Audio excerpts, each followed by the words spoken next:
What's up, Sassy Gamers, and welcome to SASS Interviews. I'm here with Brian, Kelly, and Bruno, and today we have Cathy and Susan from Tursiops Trincata Studios with us. And first off, you're probably wondering, what does that even mean? What did I just say? Those were some interesting words. So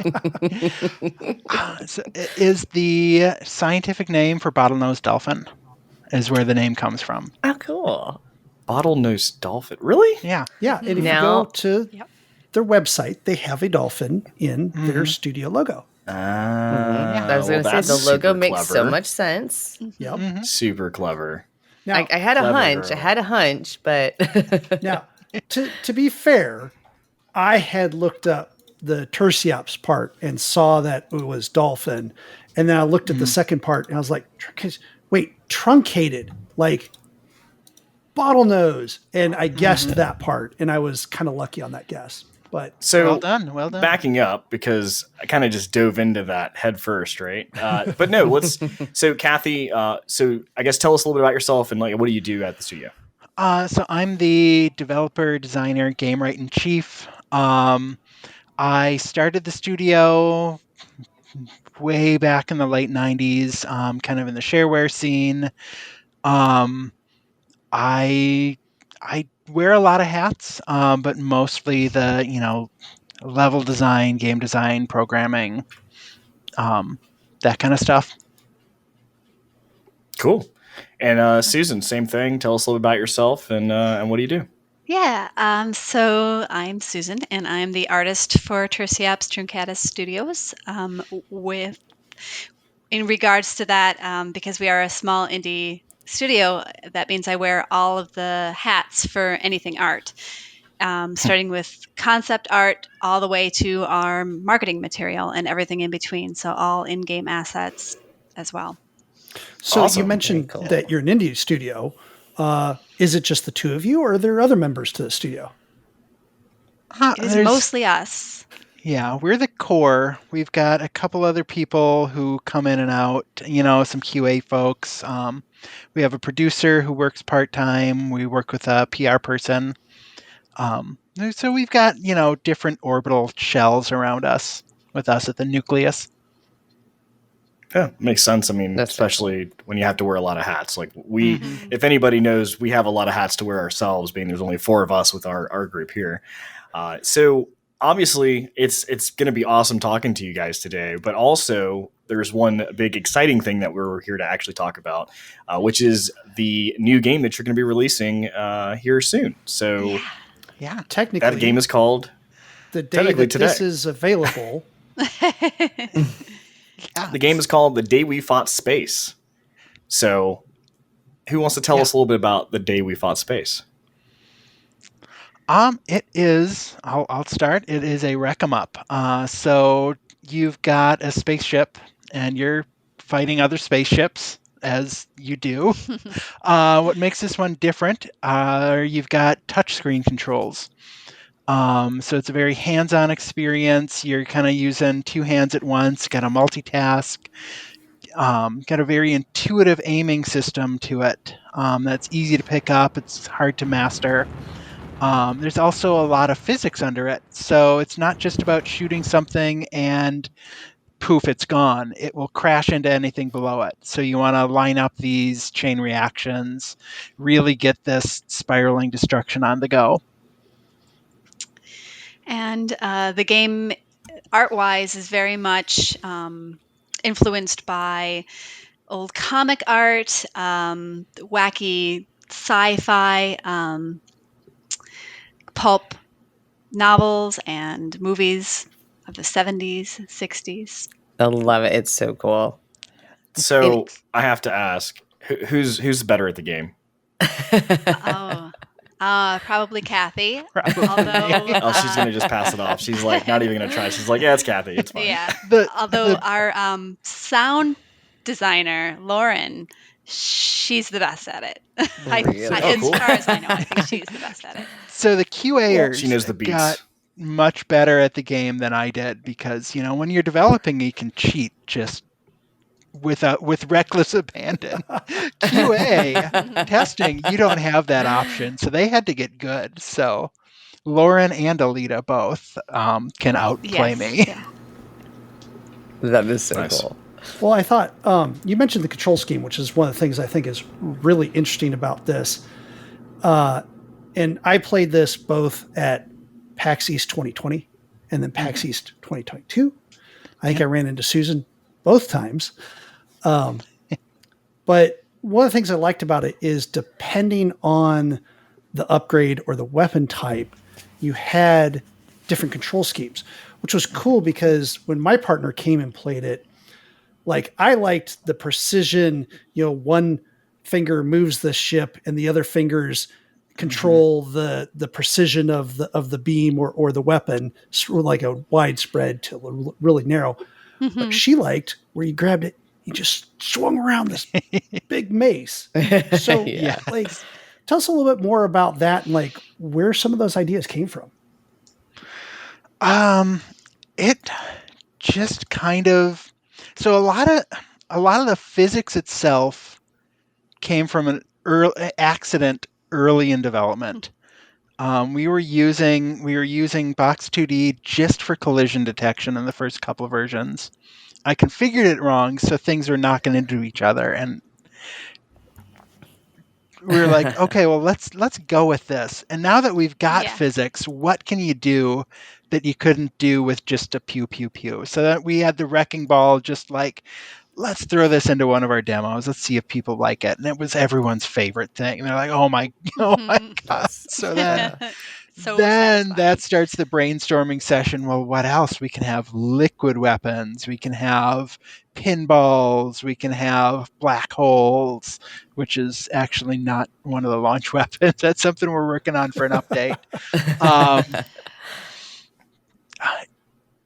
So would you say the weapons behind you influenced you in some way as well? Because I see you have some of them huge swords, I guess you could say. I mean, Ara in particular, with if you're familiar with Dust and Elysian Tale, it's almost like the sword that makes bullet hell happen, but you are the bullet hell. So it probably subconsciously influenced me. They're like controlling you from behind you, like right? They're the puppet master. Yeah. That's so cool. So I'm gonna just go ahead and jump in. You are an all-female studio. Mm-hmm. So this is a first for us to be able to interview it, and I'm like, hey, that's cool. All girl powering. That's awesome. So what were some of the influences behind some of those decisions? A lot of that just kind of happened. So we both met each other playing roller derby. A lot of our networking happened through roller derby. So of the kind of 7 core people who've come in or out of the studio, 5 of us were roller derby in one capacity or another. Cool. So, actually, also the band that we licensed the soundtrack from, also a roller derby hire. At least 3 of the play testers had some roller derby connection. Either they were roller derby themselves, or one of my old teammates said, "Oh, hey, you know what? My partner's gonna love this game," or someone I know. So that kind of skewed towards getting an all-female, or non-binary cast on the game. Some of the other folks, it was just luck of the draw, but I love it. It as the only girl on the cast, I think it's super, super cool. So thank you so much from the bottom of my heart for joining us. So. This was actually PAX was the first time we had anyone of the male variety, men, in the booth itself, and that was that was interesting. Yeah. Good luck. Or welcome. Thinking how many. Yeah. So this isn't your first game. You had 2 games before this. One is a puzzle game. Another one is, I believe it's Unseen, which is very cool because it is essentially someone without sight and has to navigate around through audio cues. Yes. So I would say that it's an understatement to say very different from The Day We Fought Space. Yeah. So how do you go from those two to this game? So there is kind of a phase shift in the studio that happened. There's actually a third game that's not on the site called Primrose. It's not available anywhere. That's also like a logic-based game. And that represents a shift from me being a solo dev to us being a team. This is the kind of game that, to really do it justice, I knew I needed to bring people in. We could have little puzzle games. When you have a game that has no visual cues, you don't need to hire an artist. When you do a little puzzle game, your limited artistic skill can get you through. When you're just doing like little drops of light, when you're doing flowers, cartoon flowers in a garden. But I wanted to see how far I could take something. I had this idea kicking in my head for a while about the whole concept of defending the solar system. And funny, a lot of the ideas that were in my head for years wound up not making it into The Day We Fought Space, but they did push me towards making The Day We Fought Space, and which pushed me towards us making The Day We Fought Space. It was kind of a process of one by one handing the hats that I either was not interested in or was not good at off to other people. So was that hard for you to do, as speaking from like coming from like the solo dev to like kind of giving your baby away, like having to like, all right, you take the art, Susan, like you do this, is like, was that hard? Yeah, it has been. Like, not so much with the loss of it's been challenging more from a practical standpoint, because like you can go so much farther as a team than you can individually, but it doesn't come for free because you need to coordinate things. Yeah. And sometimes I have an idea in my head and I describe it in text in an email, and then Susan says, "Oh yeah, I absolutely understand." And then she'll come back with something that's super cool. And I'm like, okay, so now we have to play this is not what I was thinking of, but I can absolutely use this. Yeah. So it's definitely like we bounce ideas off of each other. We'll get, cool ideas for ships just based on some random detail on a ship that Susan put there. And we're like, oh, it'd be great. Like the little bubble turret ships. Oh, wouldn't it be cool if those things could be popped off individually? It's that was not something in my original plan, but that was something the artwork kind of led me towards. Yeah. So, and it has been, yeah. Also, a question for Susan. Yeah. Go ahead. Oh, I was just going to say, I love that. I love the collaboration that we've had this entire time, of being able to bounce ideas back and forth for each other on art or the story or the game, but particularly the art. Just because, Cathy will have this fantastic idea. I'll be able to go, yes, I love this. Here's what I can do with it, and vice versa. And our relationship with that is, I'm very thankful for, I guess. Awesome. So. Cool.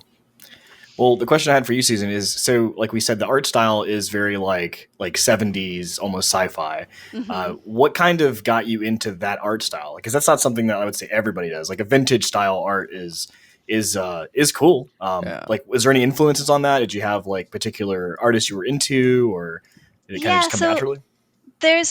We did start off, when we talked about making this game, of making something that was kind of campy. And so I used my own influences to create that image. But I would say that for me in particular, comic books have been a huge part of my life, my whole life.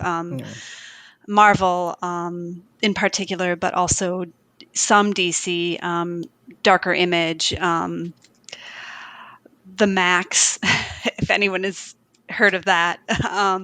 Those are all were so huge to me growing up, and being able to create a game based on that has been huge. That's so cool. I love that. I love hearing people's, your background and things that you've been interested in for such a long time really coming to fruition, and finding ways to be creative like that in adulthood. So I mean, I think all of us are kind of all doing that, especially with video games and stuff. Like, this is like a dream come true for all of us. So being able to see your art styles and your creativity as far as the narrative for the game, and different, like Cathy, like you were saying, like the different physics and stuff like that. This game really kind of shows all of that coming together, and it is just such a beautiful game. Thank you. In a really fun way. Yeah. Well, and I want to touch on the physics real quick, because we keep saying it, but one of the neat things about the physics, and you can kind of see it in this, you kind of see it in the trailer once I get back to it, is that the physics are not just like swinging a weapon around, but it's literally like, oh, here comes this like kind of space freight train. And if you take out the front engine, all the cars behind it kind of do this slow fall and can run into enemies beneath them and take the enemies out. So that you literally have different ways to solve problems based off of the physics that are around you. Absolutely. Mm-hmm. And we did want to... And you have to watch it. There were a lot of like physics games on mobile at the time that we were kind of developing this. And what I wanted to... The difference between a lot of those games is physics was the obstacle there. Like if you look at a game like Cut the Rope or Angry Birds, the physics is kind of what you need to solve. And I wanted to make a game where physics was like gravity is your co-pilot. Physics is a thing. If you see where to start that avalanche, you can take advantage of it, rather than you need to hit exactly here, you can't pass this boss. Right.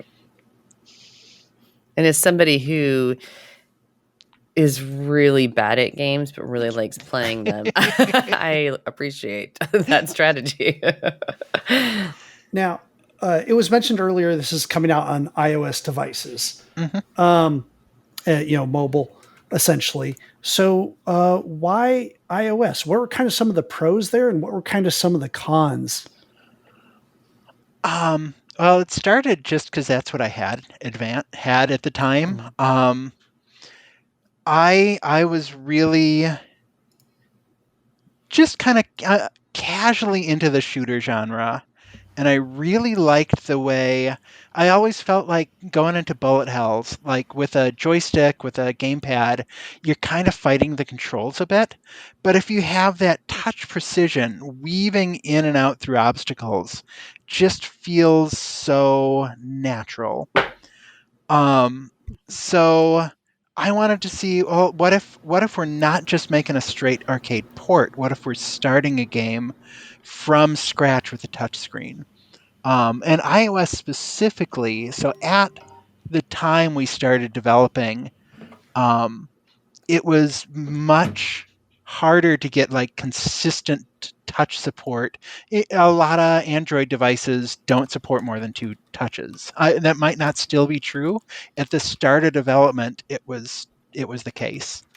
And, I had iOS everything, so it was just kind of, all right, I know how to dive into this. I'd made Primrose, which I mentioned before, was an iOS title.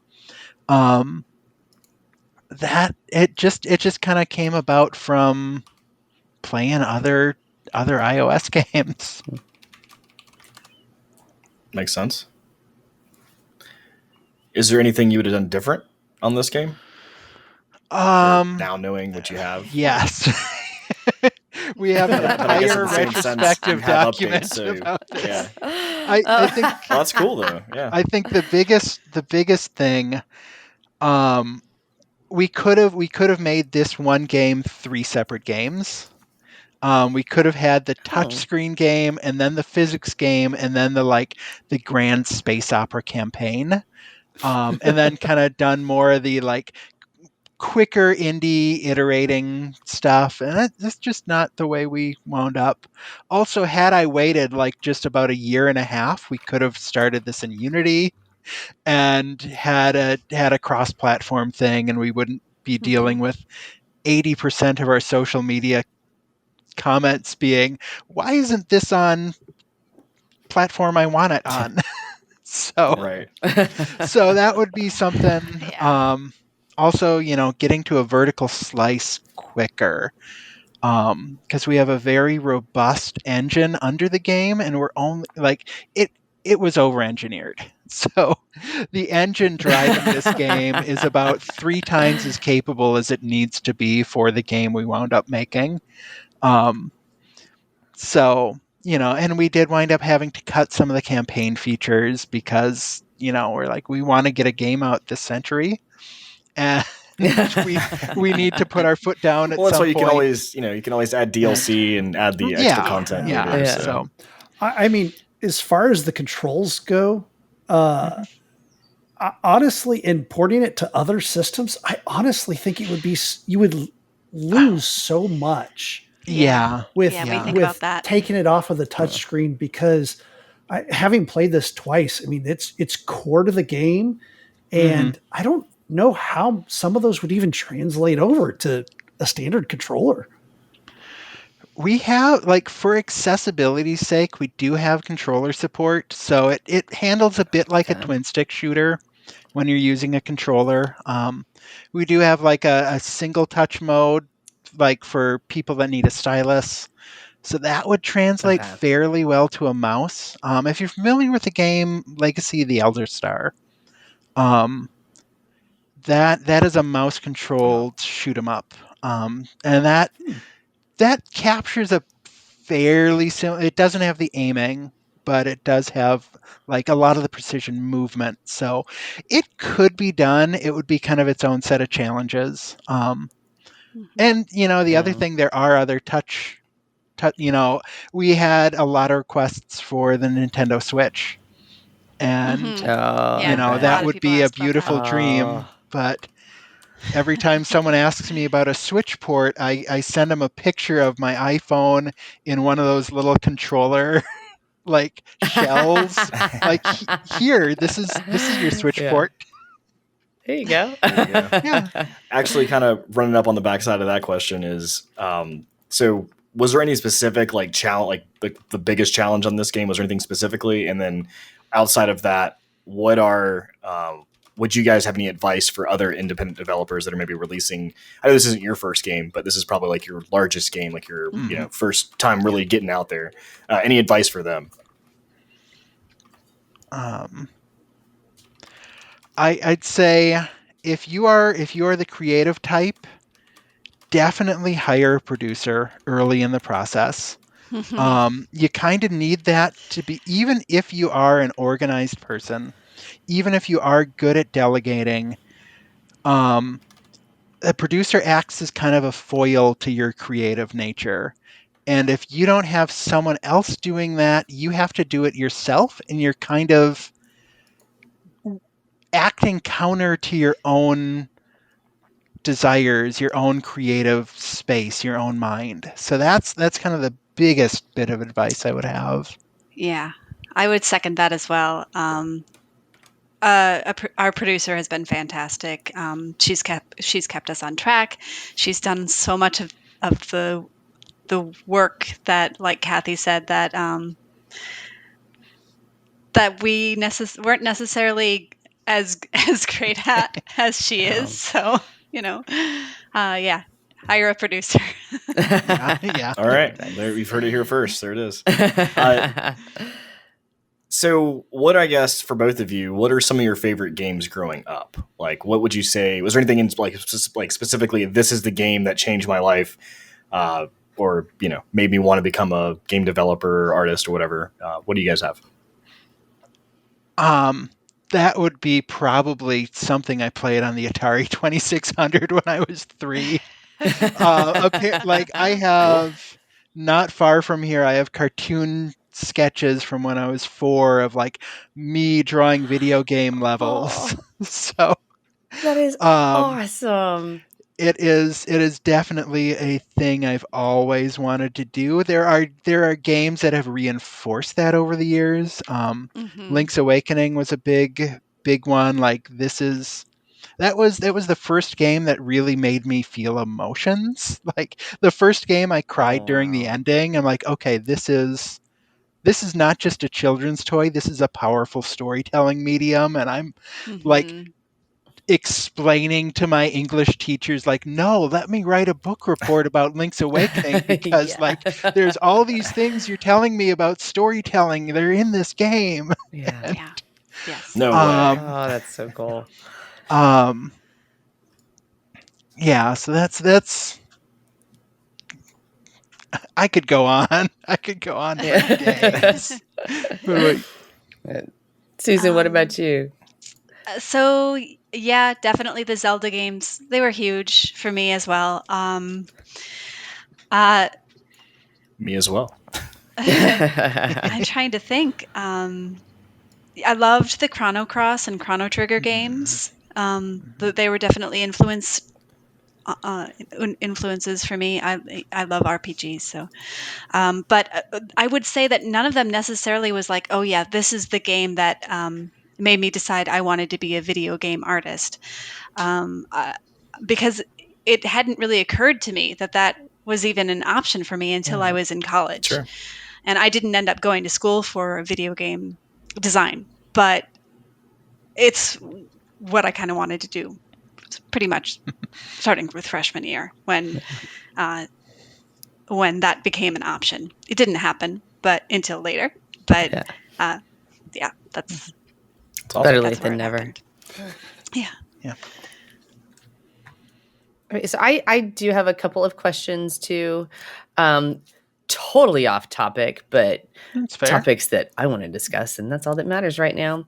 Cathy, yes, I read that you create cosplay costumes.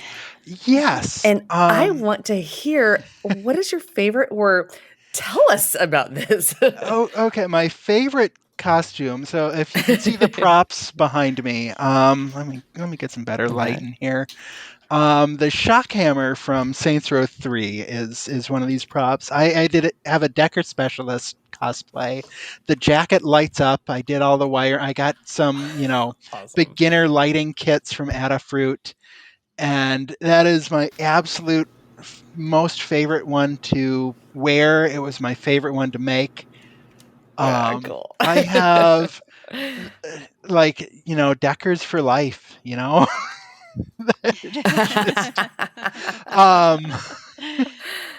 So awesome. It's been a few years since I made a really since I started a brand new one. I've done a couple. I have a Shenko one that's kind of the crowd favorite. What I'm working on right now is I have just some claws mounted onto rakes that I can use for the long. If you're not familiar with the character, it's a kind of a Chinese style zombie from Darkstalkers with really long arms. Okay. So what I'm working on is modifying those arms to some of those toy claw grabbers so I can actually articulate the fingers on them and be even creepier. Oh, that would look awesome. It's got the kind of the movement, her idle animation down. It is very hard. You need to do a lot of squats to pull off a cosplay because that is not a position people walk around in that she's in. So. And your arms they're just so sore after a night of taking that out. But if you're watching a band, being able to wave 6 foot long arms in the air, yes, there's nothing better than that. That is amazing. Absolutely. And Susan, I wanted to ask you, you're an artist at art. What about your own personal work? What are some of your very favorite pieces that you've created? Oh, wow.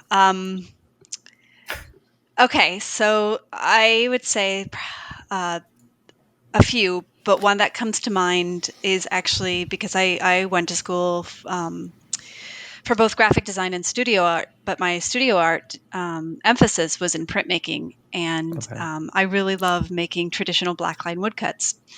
And one of the ones that I did was this huge, maybe 3 feet or 4 feet woodcut that was based on Irish music. This Irish music session that would happen at the cafe that I was working at as a barista, and it was just really fun to be able to watch that, and I was really inspired by that, and to work on something that at that scale was awesome. And woodcuts are very much a zen thing for me. I could just sit and carve and carve and carve, and it just puts me in a wonderful trance. Yes, that is so cool. Awesome. Yeah, I did some printmaking in college, and it was awesome. I was terrible at it, but I liked it. It was cool. Like I did like a rubber stamp. Like we did the same tools to like cut out a stamp. Nice. Really cool. I was not good at it. Practice. Everything is always with practice. I did more of ceramics than photography. That was where I found my love. But yeah. I also love ceramics. I throw on the wheel as well. So no, I don't do that. I do the actual just building because the wheel. Sure. Man, I was not good at the wheel. Definitely not good at the wheel. Well, cool. So we usually have 5 questions that we typically ask all of our guests, and we're going to go through them and just give us your best answer. Hopefully you'll have something. If it takes a second, that's fine. But we like to ask everybody just to see, what different people think about different questions. So the first one that we have is and this goes for both of you individually. So what is your favorite animated character from a game, movie, cartoon, or comic? I can answer this one. This was hard because I'm really into animation of all sorts. But it's Zuko from The Last Airbender. Okay. I think if you've ever watched that show, or if you haven't watched that show, you have to watch it. It's the original Avatar. And it's an amazing show, both for kids and for adults. And Zuko, in particular, is my favorite character. I don't want to give any spoilers if you haven't seen it. I'm definitely checking it out. Yeah. He's a very complicated character, and cool. Yeah, he's my favorite. Yeah. For my part, I think I'd have to go with Yuna from Final Fantasy X. She's kind of been sort of, I played that game at a pretty pivotal moment in my life, and she's kind of been the closest thing I have to a moral compass of, I am determined to save the world. I am not determined to play by your rules in order to save it. Like, if you won't let me save the world as a hero, I am happy to save the world as a traitor.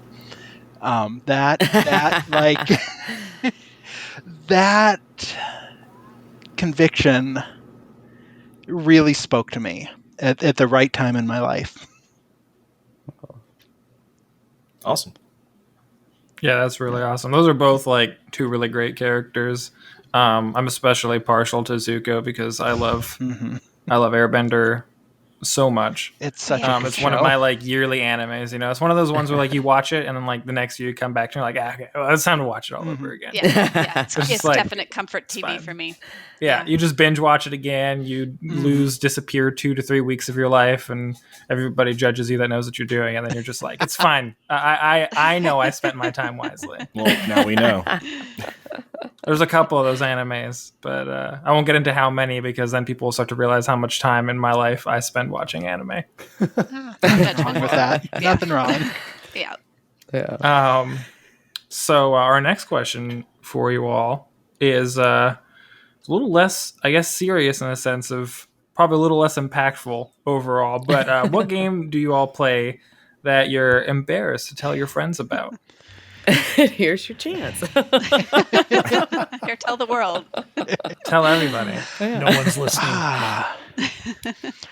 So my first instinct is to say Honey Pop, but the truth is I'm not embarrassed about playing that one. Everybody knows I play Honey Pop. I think the real answer. So there's a mobile game called Flippy Race, and playing it is not an embarrassing thing. It's a perfectly serviceable mobile game.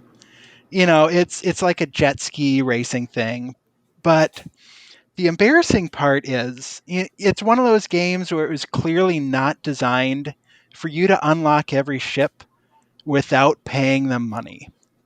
It takes several hours, several tens of hours, possibly hundreds of hours to unlock every ship. And How by many the hours time- specifically? If you had to guess. If I had to guess, probably around 100-ish. I know the developers didn't think you'd play it that long because it's one of those infinite number of levels, and I can't read what level I'm on anymore because the box is not big enough to show what level I'm on. It's like level Have 3400 you screenshot of something. this? You should screenshot this on Twitter, like at the studio, and be like, "I think it's broke." Yeah. Yeah. So that's yeah. Awesome. So for mine, I just want to preface that I don't think anyone should feel embarrassed about any game that they play because we should never yuck anyone's yum. That said, the game that I am embarrassed about only because of my own personal skill level is that I exercise to Just Dance. Oh, awesome. And I play it alone in my basement, and I just, Get it right out. into it. I'm not good at it. I have no coordination skills whatsoever, but I love it. Yeah. Done the same thing, and I'm like, thank God nobody is watching this. I'm in the same boat.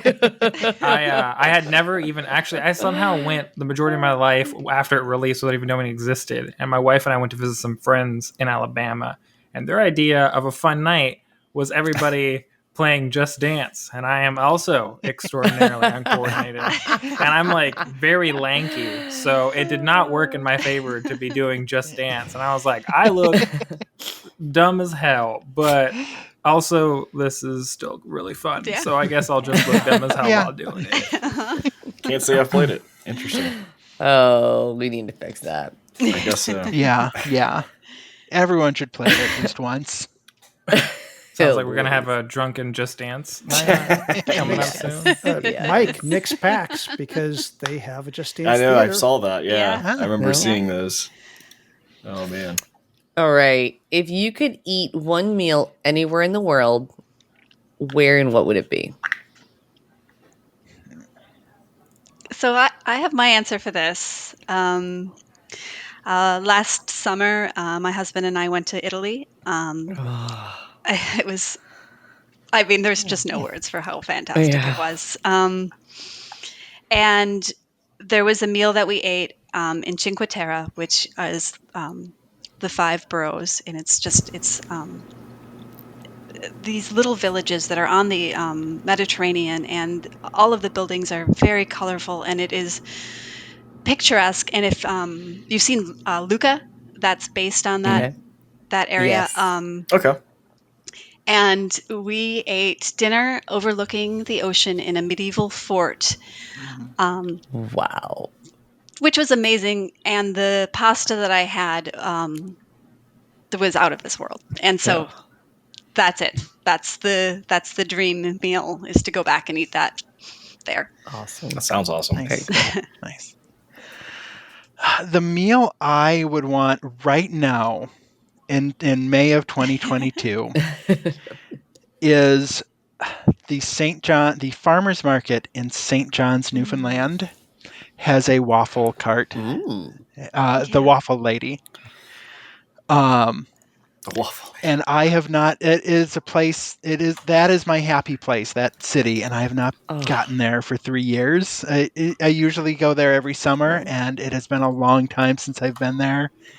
And I dream of that farmers market, the waffle lady, and then you hang around the farmers market till lunchtime, and you can go to this place called Oh My Jesus, and you can get something called a hot mess, which I'm coming from Wisconsin. I'm going to tell you that is the best grilled cheese sandwich you can get anywhere.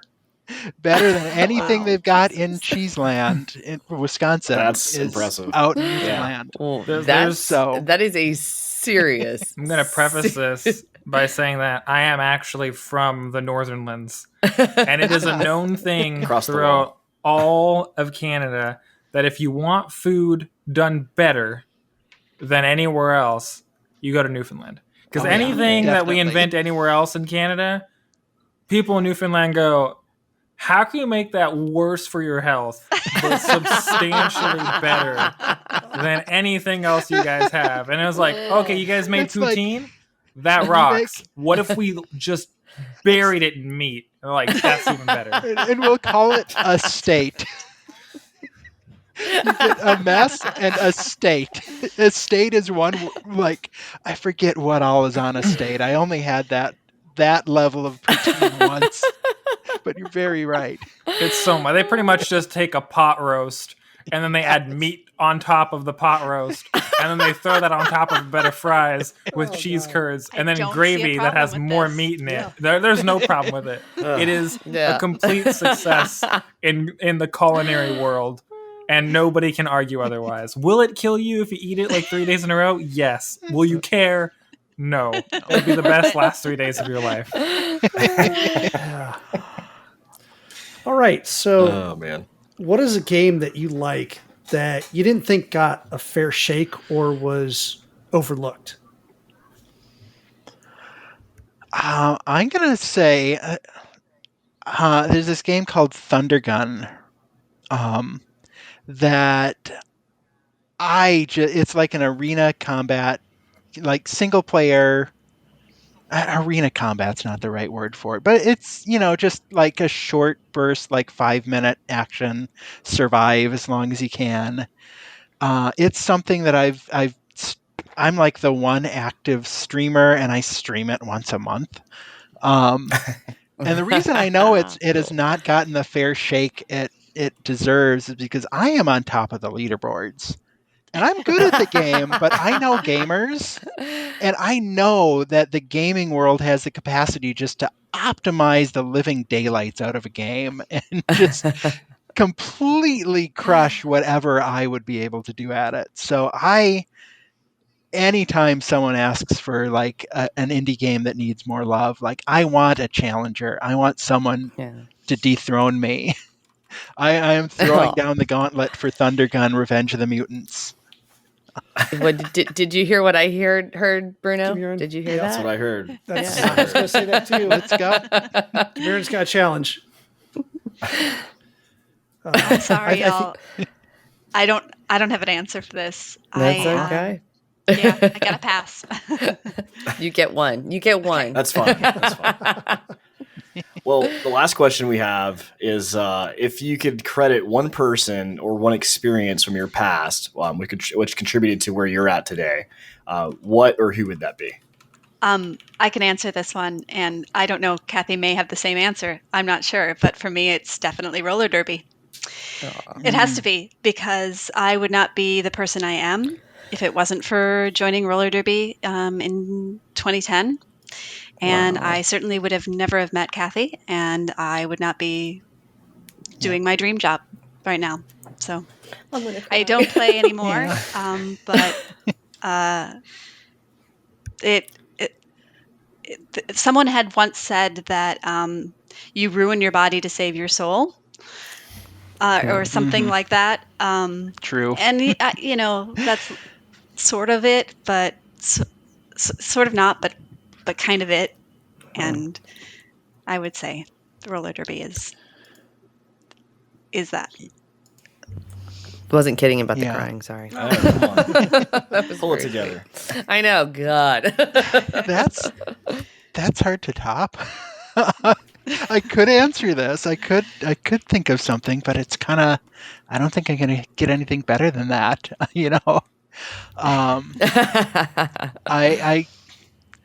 I was thinking the experience was, my time in. For about 3 years, I worked like just a regular standard programming job, and we were doing medical software, so it was a product that a Ooh, useful it's really product. fun. And it paid well. It was the company has a reputation for burnout that it definitely lived up to.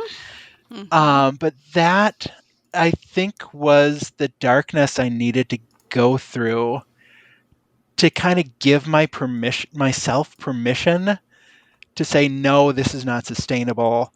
I need to do something creative. I need to kind of carve my own path through this. So that's the experience I would point out. Cool. But also Awesome. roller derby. Well, hey. Yeah. Well, it's been obviously a pleasure having you guys on and be able to talk about the studio and talk about the day we fought space. Real quick, is there anything coming next from the studio? Like, do you guys have any other plans, future plans, or any other games, or is it still We've got ideas. We both have our wish list of like self-education we want to do. I need to learn like some cross-platform development tools. I think, Susan, you've talked about doing some 3D modeling stuff. And I've got working on that now. so many fragments of ideas in my head that I kind of don't want to get anyone excited about any one of them, because the idea that becomes our next game might be something neither of us have thought of yet. So we've got prototyping, and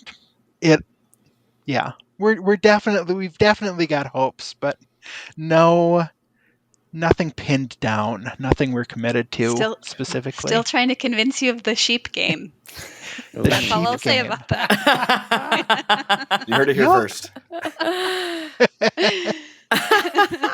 So again, we're talking about the day we fought space. It's actually releasing May 26th, which is, if you're watching this, today. So other than that, how can people find you guys? How do we find Turnopsis Truncata Studios or the day we fought space? Close. Told you.